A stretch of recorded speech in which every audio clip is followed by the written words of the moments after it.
안녕하세요. LH지원기구 사업지원팀장 이상준입니다. 오늘은 도잉 사업 유형과 활성화계획 수립 방법에 대해서 다 같이 한번 배워보도록 하겠습니다. 우선 본격적인 사업 유형에 대해서 공부하기 전에 앞서서 그간 우리나라에서 도시 정책과 사업이 어떻게 추진되어 왔는지를 간략하게 살펴보도록 하겠습니다. 먼저 2007년도부터 2014년도까지 국가에서 도시행 R&D 연구를 시작을 하였습니다.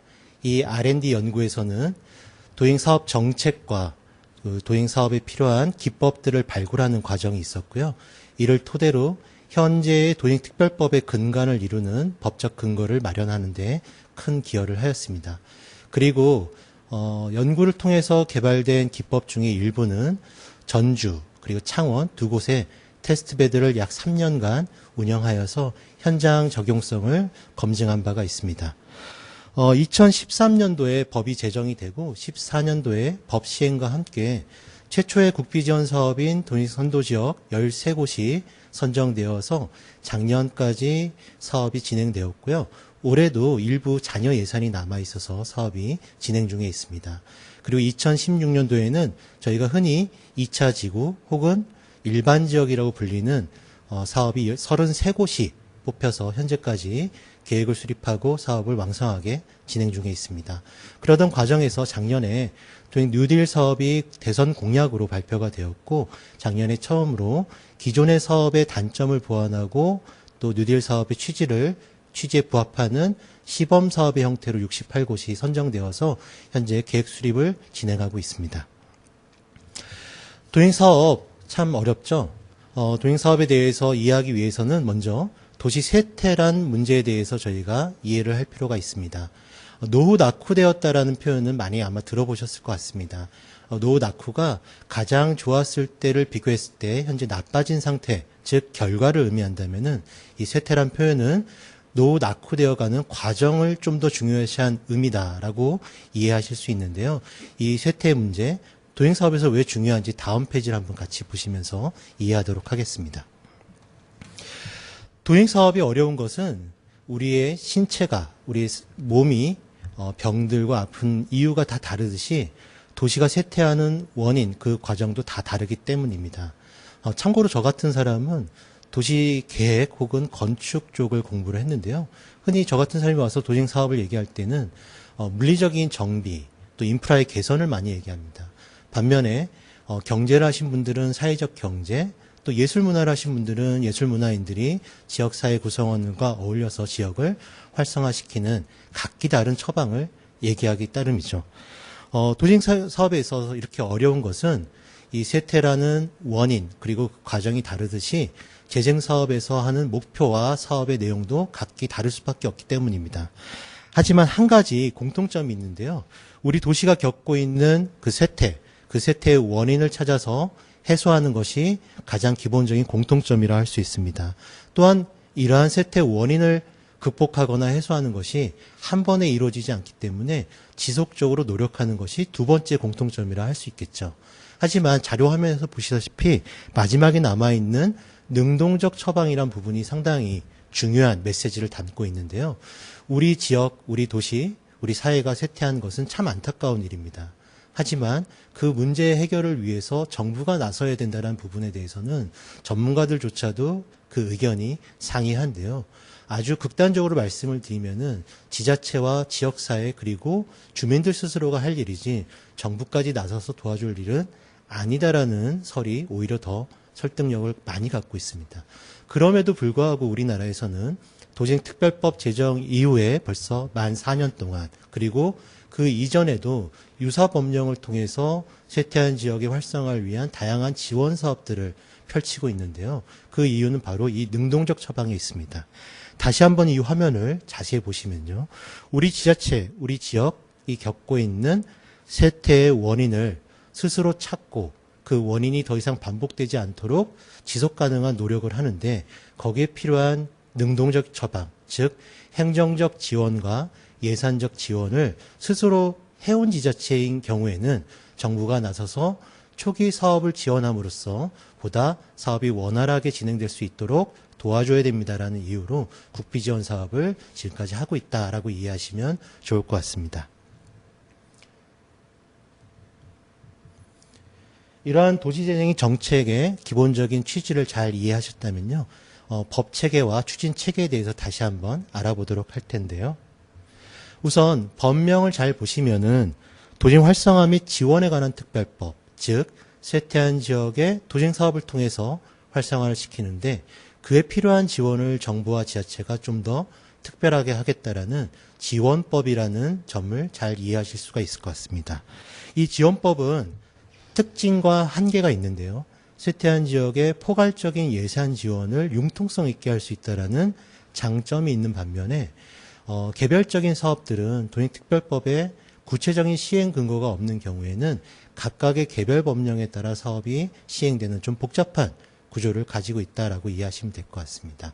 아무튼 이 특별법에 의해서 가장 먼저 정부가 하는 일은 지자체의 사업 활성화를 위해서 필요한 여러 가지 국가의 시책을 담은 최상위 법정 계획이죠. 국가 도시재생 기본 방침을 수립하게 됩니다. 그러면 각 지자체에서는 이 기본 방침에 근거하여 도시재생 전략 계획을 수립하게 되는데요. 이 전략 계획에서는 크게 세 가지의 내용을 다루게 됩니다. 우선 해당 도시가 어떤 이유로 쇠퇴하였고 어떠한 사업으로 다시 한번 활성화시킬 수 있는지 전략을 수립하는 것이 첫 번째이고요. 두 번째는 이러한 진단과 전략에 따라서 실제 사업이 필요한 지역을 활성화 지역으로 지정하는 것이 두 번째입니다. 세 번째에는 화면에는 따로 구성하지 않았는데요. 이러한 전략과 활성화 지역에 따라 필요한 행정적, 재정적 노력을 어떻게 할 것인가를 구체적으로 수립한 것이 바로 이 전략계획이라고 할 수 있습니다. 이 전략계획에 의해서 활성화 지역이 지정되게 되면은 각 활성화 지역별로 실제 쇠퇴 지역을 활성화시키기 위한 다양한 사업들을 담는 실행계획인 도시재생 활성화 계획을 수립하게 된다라고 이해하시면 될 것 같습니다. 이러한 법 체계 그리고 계획 수립 체계와 함께 사업 지원을 위한 다양한 지원 체계도 마련하였는데요. 우선 가장 눈에 띄는 것은 지자체 사업 지원을 위한 다양한 시책 발굴과 국가 지원 사항을 결정하는 위원회 조직을 만들었습니다. 도시재생 특별위원회인데요. 법 자체는 국토교통부가 주관하는 법입니다만 이 위원회는 국무총리 소속으로 하여서 범부처의 협력적인 지원을 위한 위원회 구성을 하였습니다. 국무총리님을 위원장으로 해서 각 부처 장관 그리고 민간위원으로 구성이 되어 있는데요. 이 위원회에서 결정된 중요한 의사결정들을 실무적으로 실행하기 위해서 도시재생 기획단을 국토부 내에 두고 있습니다. 또한 이와 마찬가지로 지방에서도 지방도시재생위원회를 두어서 중요한 시책을 발굴하고 지원사항을 결정하도록 되어 있고요. 마찬가지로 광역지자체와 기초지자체에도 이런 지방위원회의 의사결정을 실무적으로 실행하는 행정전담조직을 두게 되어 있습니다. 그리고 이러한 중앙조직과 지방조직 사이에 중간에 서서 가교 역할을 하는 도시지원기구를 LH공사, 국토연구원, 그리고 국토연구원 부설 연구소인 건축도시공간연구소 등을 지정하여서 가교 역할을 수행하고 있습니다. 마찬가지로 지방조직에서도 지방행정조직과 주민조직 사이의 가교 역할을 위해서 도시지원센터와 현장지원센터를 두어서 그 역할을 수행하도록 하고 있고요. 법에는 근거가 없지만 가이드라인의 근거를 두고 활성화 지역별 사업을 총괄하는 사업총괄 코디네이터를 별도로 임명하여서 운영할 수 있도록 하고 있습니다. 지금까지 말씀드렸던 도심 법 체계와 계획 수립 체계 그리고 지원 체계를 하나의 그림으로 표현한 내용인데요. 다시 한번 살펴볼까요? 우리 지역에 쇠퇴한 현황이 있습니다. 그럼에도 불구하고 다른 지역과는 차별화될 수 있는 잠재력도 있겠죠. 이러한 쇠퇴의 현황과 잠재력을 전략계획 수립을 통해서 기본적인 조사를 실시하게 됩니다. 이러한 조사 결과를 바탕으로 어디가 왜 쇠퇴했는지 그리고 앞으로 활성화를 필요한 전략이 무엇인지를 발굴하게 되고요. 이러한 결과를 총정리하여서 활성화 지역을 지정하는 것까지가 이 전략계획이라고 할 수 있습니다. 그러면 활성화 계획에서는 전략 계획에서 지정한 활성화 지역별로 다시 한번 세부적으로 쇠퇴의 원인을 진단하고 잠재력을 분석해서 이 쇠퇴를 극복하기 위한 다양한 정책과 사업들을 발굴해서 담게 되는 것이 활성화 계획이라고 할 수 있는데요. 여기서 잠깐 시간을 과거로 돌려서 2014년도로 한번 돌아가 보도록 하겠습니다. 그 당시만 해도 아직은 이런 유해 사업이 좀 낯설은 때였는데요. 그러다 보니 이러한 사업 계획서들이 많이 있었습니다. 우리 지역은 30년째 인구가 줄고 있고요. 또 교실에는 아이들의 웃음소리가 사라지고 있고요. 동네에는 할 일 없이 서성이는 어르신들만 가득하다라는 눈물 없이는 볼 수 없는 쇠퇴의 양상, 현상, 그리고 원인에 대해서 기술하고 있는데요. 몇 페이지를 지나가서 보면은 그럼에도 불구하고 자연경관이 수려하고 옛부터 우애가 깊고 다른 지역에는 없는 인재가 유독 이 지역에만 많다라는 그런 좀 근거가 없는 그런 잠재력 분석이 나옵니다. 이런 사업 계획서는 사실은 국비지원 사업에 선정되기 어렵습니다. 왜 그러냐면은 쇠퇴한 원인을 구체적으로 제시하지 못했습니다. 감성적인 호소에만 언급을 하였고요. 또 사업의 필요성과 사업의 실현 가능성 부분에서도 다소 서론적인 주장만 있을 뿐이지 구체적인 근거가 부족할 뿐이죠. 최근에는 시간이 많이 흘러서 이런 식으로 사업 계획서를 이제 쓰지는 않으시죠. 좀 더 정교한 분석을 해오시는데요. 인구가 과거 정점 대비 몇 프로가 줄었고 그러한 원인은 인근의 신도시 조성으로 인해서 인구가 왜 유출되었고 또 원도심에 대형 마트가 입점하면서 우리 원도심 상권 재래시장 매출이 얼마큼 하락했는지 등등등 좀 더 구체적인 분석을 하시는데요.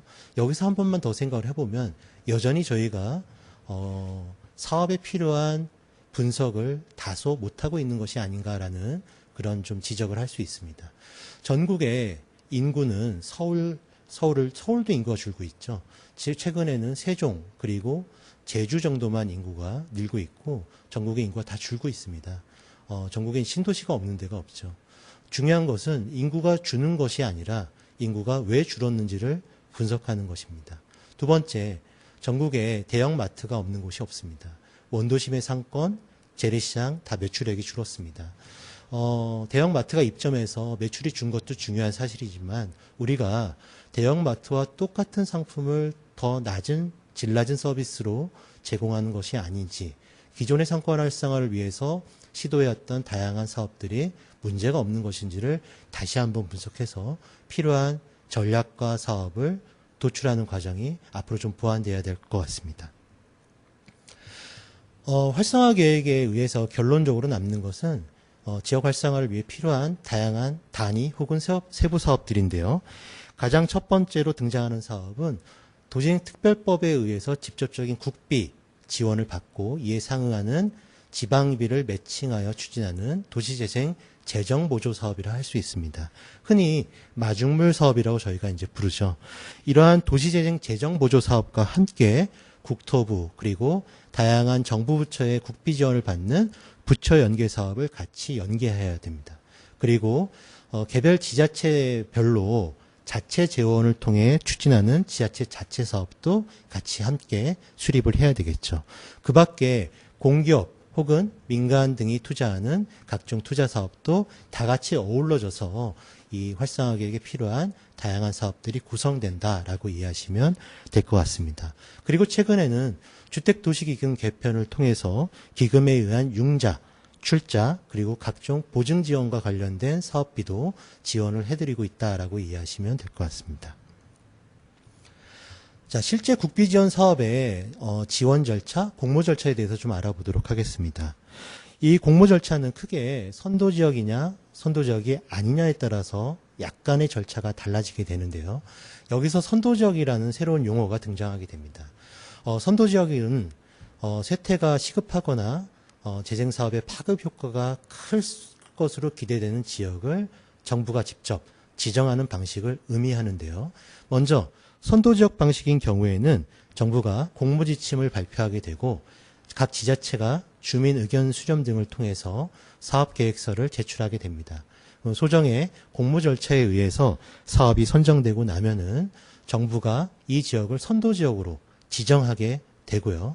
이 선도지역을 지정하게 되면은 활성화 계획 수립을 통해서 사업을 추진하게 됩니다. 여기서 한 가지 특이한 점은 전략계획 없이 활성화 계획만으로도 사업 시행이 가능한 특례가 적용된다는 점이죠.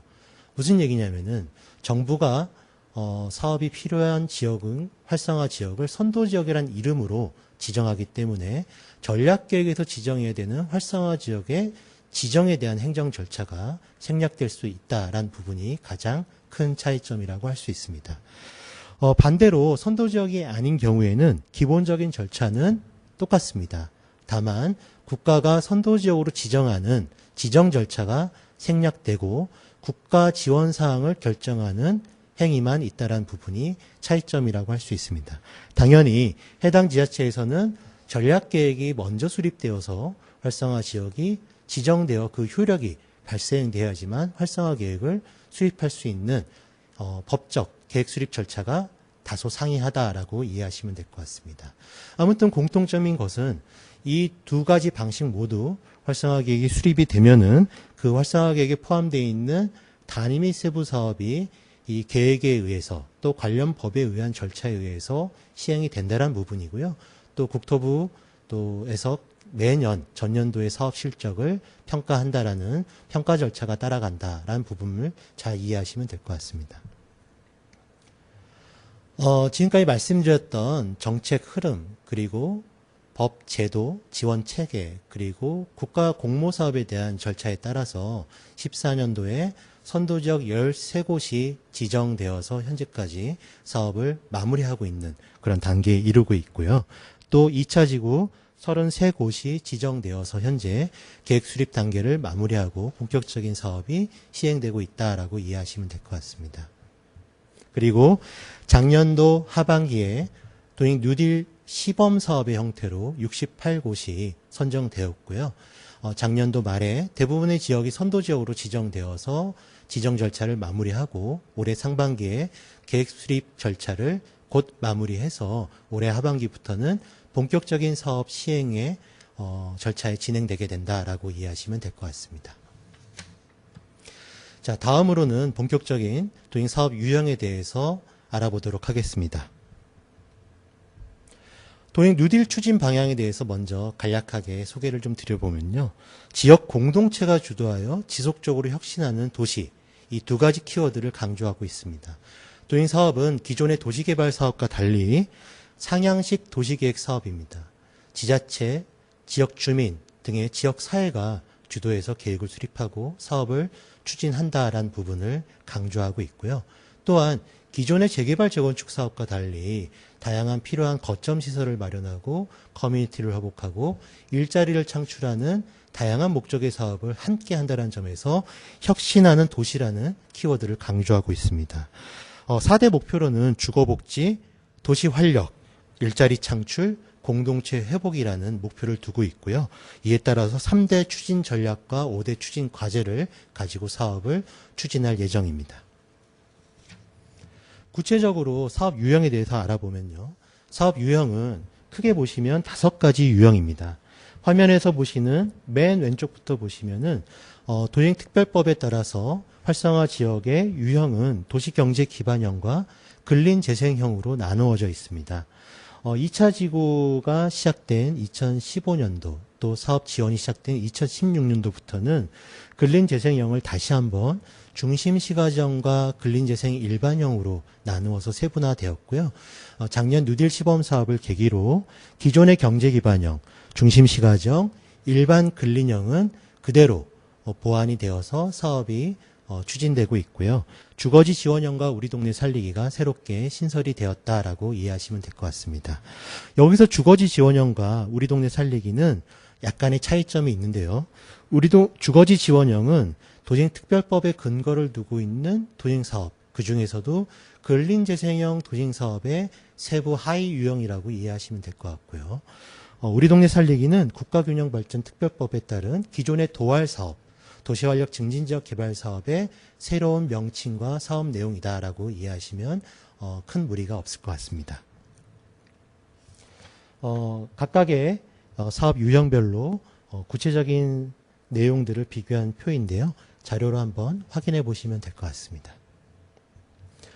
또 이러한 사업에는 적게는 50억부터 많게는 250억까지 국비 지원이 지원을 하게 되는데요. 이러한 재정 보조와 함께 앞서 말씀드린 것과 같이 국민주택 기금을 몇 년 전에 개편을 해서 주택도시기금으로 현재 도행 사업에서도 금융 지원을 해드리고 있습니다. 뉴딜 사업 전까지는 요 위에 나와 있는 세 가지의 부분, 도행 지원 부분에서 리츠 방식의 복합개발 사업에 따른 융자, 그리고 출자, 그리고 보증까지만 저희가 기금 사업을 지원했다면 뉴딜 사업부터는 수요자 중심형의 소규모 융자 사업과 소규모 주택 정비에 필요한 융자 지원 사업을 새롭게 신설해서 지원 중이다라고 이해하시면 될 것 같습니다. 참고로 수요자 중심형 융자 지원 사업에 보면은 코워킹 커뮤니티 시설을 조성하거나 노후 상가를 리모델링한테 필요한 자금, 그리고 공용 주차장의 조성에 필요한 자금, 그리고 그 밖에 창업 시설 조성에 필요한 자금을 지원해 드리고 있고요. 소규모 주택 정비 같은 경우는 가로주택 정비 사업, 자유주택 정비 사업의 초기 사업비와 본 사업비를 지원해 드리고 있다라고 이해하시면 될 것 같습니다. 각각의 세부 유형별로 그 특징과 내용에 대해서 좀 알아보도록 하겠습니다. 먼저 뉴딜 사업을 계기로 신설된 우리 동네 살리기와 주거지 지원형에 대해서 알아보도록 하겠습니다. 우리 동네 살리기와 주거지 지원형은 인구가 유출되고 주거지가 노후화된 그런 지역을 대상으로 하는 사업이란 점에서는 똑같습니다. 그리고 소규모 주택 정비 사업을 연계하고 기초생활 인프라 개선을 통해서 지역의 커뮤니티, 즉 마을 공동체를 회복하겠다라는 사업의 목적도 거의 동일하다고 보시면 될 것 같습니다. 다만 앞서 말씀드린 것처럼 지원 근거 법률이 다르고요. 또 사업 기간과 지원 예산이 다소 상이합니다. 그리고 무엇보다도 이 우리 동네 살리기와 주거지 지원형의 가장 큰 차이점은 소규모 주택 정비 사업, 즉 건축 사업과 관련된 행위 시 도로 등의 신설 등이 포함되어 있느냐에 따라서 약간의 차이가 생깁니다. 우리 동네 살리기 같은 경우는 주거환경 개선 사업 혹은 지자체 시책 사업을 통해서 도로 등의 기반 인프라가 충분히 구축되어 있는 곳에 신속하게 소규모 주택 정비 사업 등을 연계할 수 있는 곳을 주로 그 대상으로 하고 있고요. 반면에 주거지 지원형의 경우에는 이러한 건축 사업을 하기 위해서는 도로 등의 인프라 개선이 선행되어야 되는 곳에 좀 더 긴 기간 동안 많은 사업비를 지원해드리고 있는 그런 대상지의 특성에 따라서 사업 유형을 좀 달리 설정하고 있다라고 이해하시면 될 것 같습니다. 간단하게 우리 동네 살리기와 주거지 지원형의 사업 구성 예시를 자료 화면으로 구성을 하였는데요. 생활 가로를 개선한다든지 주민들의 필요한 커뮤니티 거점 시설을 공급한다든지 그리고 소규모 주택 정비 사업 등을 주민 자력으로 혹은 공기업 등이 참여하는 방식으로 같이 연계하는 사업이다라고 이해하시면 될 것 같습니다. 자, 일반 근린형은 주거지와 골목 상권이 혼재된 지역을 대상으로 하고 있습니다. 주민 공동체를 활성화하고 골목 상권의 회복을 목적으로 하고 있다는 부분에서 앞서 설명드린 우리 동네 살리기와 주거지 지원형과 어느 정도는 비슷한 유형이라고 할 수 있습니다. 다만 순수한 노후주거지에 대한 정비 이슈가 다소 좀 적은 지역이다라고 실무적으로는 이해하시면 될 것 같습니다. 화면에서 보시는 세부 예시를 보시면 전체적인 그림은 우리 동네 살리기와 주거지 지원형과 거의 대동소이하다라고 보시면 될 것 같습니다. 자, 네 번째 유형이네요. 중심시가지형은 원도심의 공공서비스가 저하되고 상권 쇠퇴가 심각한 지역으로 공공기능 회복과 역사, 문화, 관광 연계를 통한 상권 활력을 증진시키기 위해 하는 사업이라고 보시면 될 것 같습니다. 주로 이 유형 같은 경우는 원도심의 가장 중요했던 업무와 상업과 그 밖에 도시 서비스 기능이 복합했던 지역을 대상으로 하고 있는데요.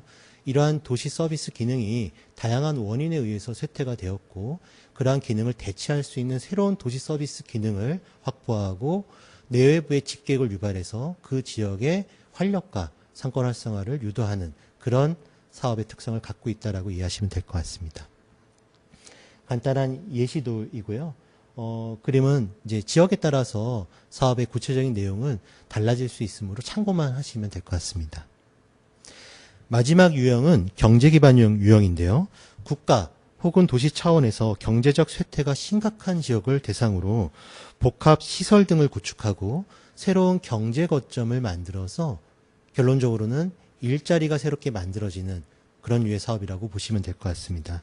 흔히 산업 구조가 급 전환되는 그런 산업 도시들 혹은 대도시권을 중심으로 적합한 사업이라고 할 수 있을 텐데요. 무엇보다도 공공의 지원과 함께 민간의 투자가 같이 반드시 병행되어야 되는 그런 사업의 특성을 가지고 있다라고 보시면 될 것 같습니다.